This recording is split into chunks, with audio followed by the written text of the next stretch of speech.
So in this movie we're going to look at how to use Asta Site Progress. When you very first get it, it's going to be installed on the menu, and it's going to open, and the very first time you open it you're going to be asked to enter your company details. That's a name and an ID number that have been generated by your supplier, and this is around the commercial arrangement. So you would have been given this in the email confirming your purchase. So you would have also created one user called admin, and you would log in, and there are essentially three parts to the software. There's the user list, so there would be at least one called admin. You can add new ones as you go along, and these are for people who are your colleagues. It would also be other people publishing projects, but also the people, your colleagues on site, who would be adding information by the mobile device, and each user can have a color, and you'll see the use for that in a moment. They can be a publisher. They can only publish what we've done. They can't make new users or change anybody, or they can be an administrator, and they can make those changes to other users. So you can copy those details and email it to Kevin so he knows what to do when he logs into the remote device. We click on apply at each step, and then we look at the project. So we've got some projects already here. They can be a standalone project or an enterprise project. We're going to add another standalone project from a list. So at this point we've got to have access to the data files themselves from this computer. So I don't have to have PowerProject on this computer, but that's the most likely scenario. And then we assign access to the projects that we've got from the users that we've created. So if we open that particular project again,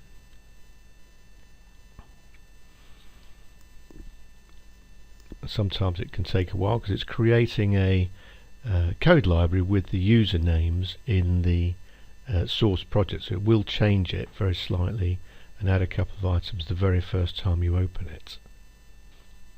And then it displays the project tree. So we then take items from the left hand side and we drag them across the project tree, and we say, well, we're going to apply that to all of the children. So Ben Taunt will be doing everything, or we're going to have Kevin Pierce also perhaps later on doing the services. So we can apply users to different summary activities of the work breakdown structure in the project, and we click on apply. So we've created users, we've made projects, we've assigned the access to projects, and we would not change this very frequently. But what we would do frequently is we would take those jobs and we would export them. So we can look from this list to see which items are ready for export, which are ready for import, which ones we've archived, which ones have been submitted, and all of them. So if we say which ones are ready for export, here are each of the ones that we've established for each of the people, and it's this list here, and I'm just going to export these two. It's this list that we export to the center, and it determines how much monthly units you pay for. And we also need to say what is the report date against which we'll be reporting progress. So if we say it's going to be a further week in the future, we set a future date, and then we click on the export button, and it takes this information and it squirts it off to the internet. If there's any problems, you'll be warned, and you'll be able to see a log of those issues. So that information is now sitting on the internet. So you then need a colleague who has got a Apple or an Android device, and I can show you one of those on the screen here. This is my Android phone, and on the Google Play or the Apple Store you can download the Site Progress app. So with the very first time you start it, it asks you for your company ID, your username and password. So the company ID you've been given, the username is what you've created for somebody, and the password. So I say that My company number is this. My username is this.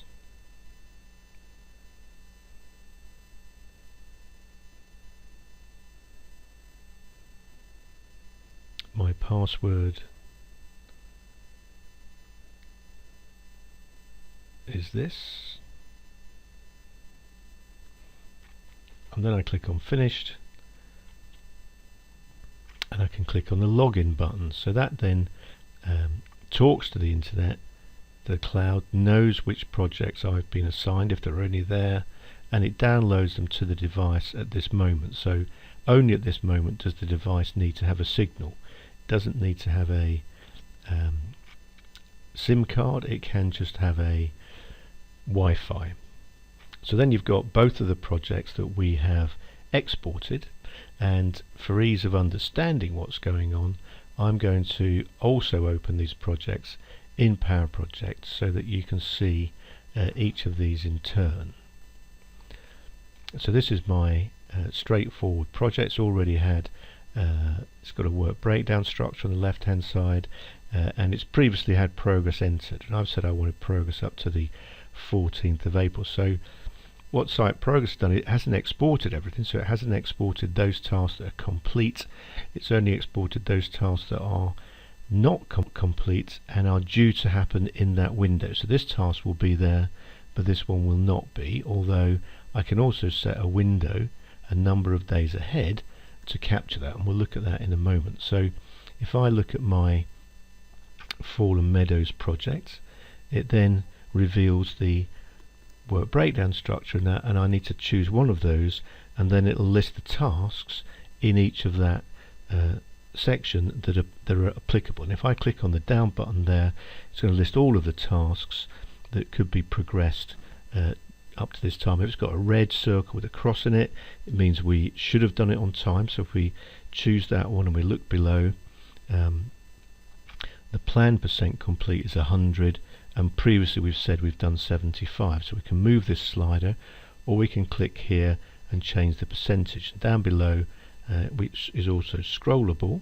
you can see that we've got an actual start date. We could put an actual finish date in, and we can edit the remaining duration. So in this particular case, I'm just going to slide that along and say we've done 100%, and I'm going to choose another one from the list. So we're doing temporary roads, and we should have finished that, and we have, but we started a day late, so we started on the 3rd of April. So we're going to, through our date picker on the device, we're going to choose a new start date, and we're going to have another end date. So we finished, but we also finished it on the same date. So there's no remaining duration, but I would like to put some notes in. So we have some notes. You can create this list. I'll show you where in a moment. If you click on other, you can just type anything that you want. So we had a slight problem with materials perhaps, and that information will find its way back. So we keep going through the list, saying that we've done certain things, and then we reach the end, and we can click on the, at the top of the screen here, we can click on the folder button to go back to the work breakdown structure. We can click on save, which will just, I mean it is saved, but it'll save it to this device, and then we can look in the substructure. So we've got a number of things to do. Piling should be complete, and it is complete, so we can slide that along, and as well as choosing a note, there's also a section here that says photos attached, and if we click on that with our finger, it brings up the phone's camera. The left hand side here, we can pick from the camera roll. On the right hand side here, if we click on that, we can take a new photograph. So we can choose a device. I'm just going to show you my computer screen, which is not very exciting. And we click on take a photo. We confirm that with the tick at the bottom, or whatever your device is offering, and you go back to the application. So it says one photo attached. So we've been through our list to do, and we can then, as well as save it, at some point when we finish we can click on submit, and this is irretrievable. We can't get it back. You can make it available for download again, but this is like sending a fax back. This is something that should happen. Be careful when that's happening. So then at this moment we also need connectivity, and it will send that information back to the internet. So we've got one other project remaining, and I'll open that project in Power Project as well, so we can see what that looks like. And this is more of a residential project. So on the left hand side we've got a number of tasks which have got just independent tasks, and then we have a number of tasks which have got multiple tasks in one row, and has got a plot number, and those color codes are coming out of the build stages library. So this behaves differently in the application. So if I look at the Wrexham Park side of it, and we click on the construction folder, we've got before a list of activities, but this is in a section called turnaround. There's also a section called tick sheet, but on the turnaround side it's exactly as you've seen before. We have a list of tasks, we choose a task, we say what we've done to it, we leave notes, we change the remaining duration, actual dates, take a photograph, whatever is necessary, just as we've done previously. But then there is a tick sheet mode, and if we look at the tick sheet item, we click on the word tick sheet, it's like a tab, and here we have all of the plots, the units which we've given a number to, or a reference number, it could be alphanumeric, in the plot number column, and we can choose a plot from that list and say, well, at this particular date, if it's got a red cross against it, we should have completed it. So we should have done up to first lift brickwork, but we haven't. We've only done up to drains, and we've done 50% of first lift brickwork. So the previous it will tick all previous ones if we ask it to. So we can take a photograph, but we can't leave notes at this stage. So this is plot 30.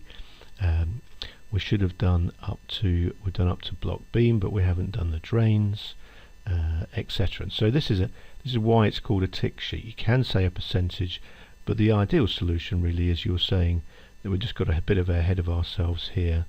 And so again, we can submit this project when we finish working on it, usually at the end of the week, and that information will now be, it's gone from our phone, it says there are no projects available, and it's gone back into the cloud, and we can then look at that with our site progress. So the next time we open our site progress manager and we look at those projects that are ready to be imported, then it shows me the ones that have been fulfilled and submitted. So I can take each of these individually or collectively, so I can do a whole batch. I can choose a date that we're going to have when we're progressing, and we can click on import. So it's going to take the data that's come from the internet or via the internet from the mobile device, and it's going to integrate it into the project plan, and if there are any issues you get warned about them, and otherwise it's done. So if we look at the projects again briefly, so we've got our Fallen Meadows, so it's created a new progress period because that's what I told it to do, which is, and you can rename that if you want to, obviously. So we might want to call that week 6, for example. In our example, we could change the colors. So it's exactly the same as Power Project, and it's just a shortcut way of entering progress. And then if there are comments that have come back, they're date stamped and added to the list, so you can accumulate those if you've got a task that spans one progress period. And if we had a photograph, then we give you a shortcut link to that particular item. So if we alt click on that link, that's stored on our computer, and there you can see the picture that's come back from my phone. You can have multiple pictures for one task, and they're stored on your computer, not within this file, but there's a hot link to them. So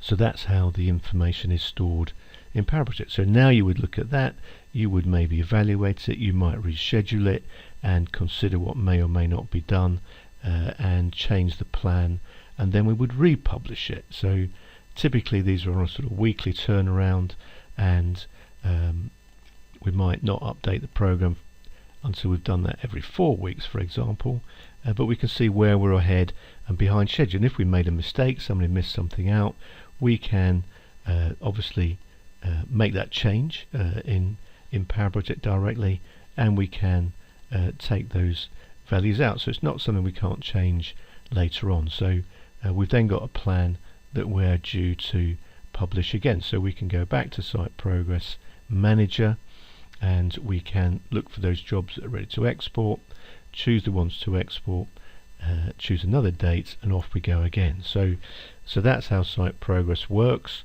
and it's a sort of cyclical process.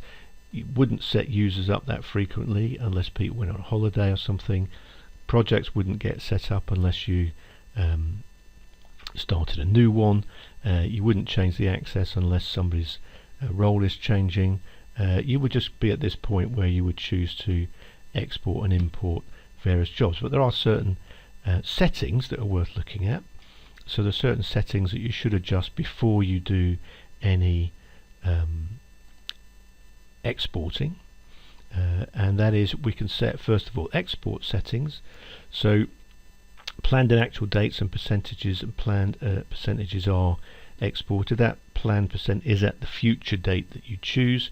You can allow the remaining duration to be editable, displayed, and also to be editable. This is important because the date in the future that we choose through the Jobs tab, we can add a period onto that, because Site Progress is only going to export those things that have not been done and are due to be done up to the date that you set, plus this future window. So if you want to potentially report progress on things ahead of schedule, you might need to open that window up a little bit. So you can change some colors. The help system is very good, so I would encourage you to make further use of that.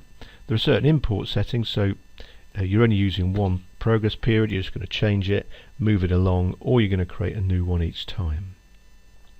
The tick sheet settings are important. So what's the name of the code library that's going to hold the names for the tick sheet? So if we look back at our residential project, as I said, these different color codes for the tasks are coming out of the library called build stages.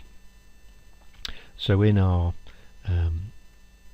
application here, we said exactly that wording with the spaces and the capitalizations and everything. And if we tick the use short code names, rather than it saying O1 oversight as a heading, we will use the short name, and you can shorten that so it doesn't dominate the screen or you don't run out of screen space. So